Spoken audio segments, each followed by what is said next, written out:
So it really stems from the beginning of my career. So I came out of Indiana's MBA program where I learned human resources and came right into a corporate job, got some really good experiences right off the bat. 6 months into it, they put me out into a manufacturing plant in rural Indiana, about 500 employees, just organized by the United Auto Workers.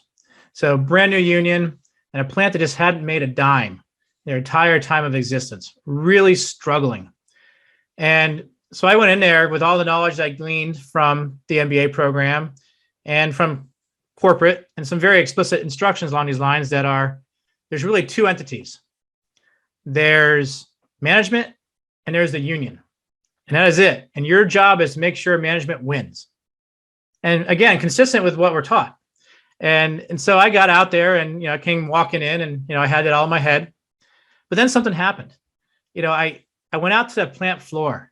And as a lot of us do when we first started new jobs, we get out there and we meet the people. So I walked the manufacturing floor and I learned something. I learned that, hey, there's more than two entities here. It's not just management and the UAW. It's Bonnie, it's Steve, it's Ryan, it's Joe, it's George, it's Larry. And oh my goodness, they're all different people. And they all have different ideas.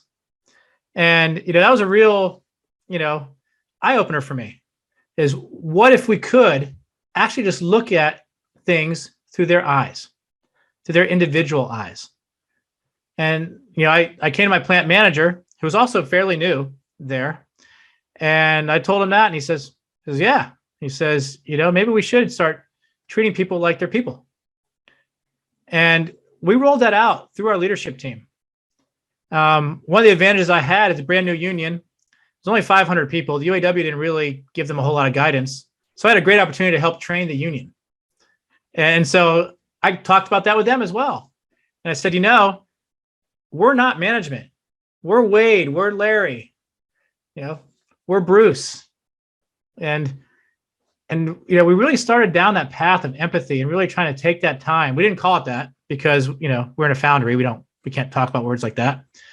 But that's what we did, is we learned what everybody was all about. And we started incorporating compassion into it too, and making decisions that, maybe we're not going to stick to the contract exactly on this. Maybe we're going to show some compassion and do the right thing. And within a year, this is a plant that turned over about 140% of its workforce every year before my arrival. That turnover dropped about 40% in that first year, which is very low for a manufacturing company in that era. And safety, our OSHA recordable rate went down to almost zero in a heavy aluminum foundry. And we made money. And, what a, influence on my life after that. That was when I first realized that not only is compassion and empathy really cool and really a nice thing to do, but it works.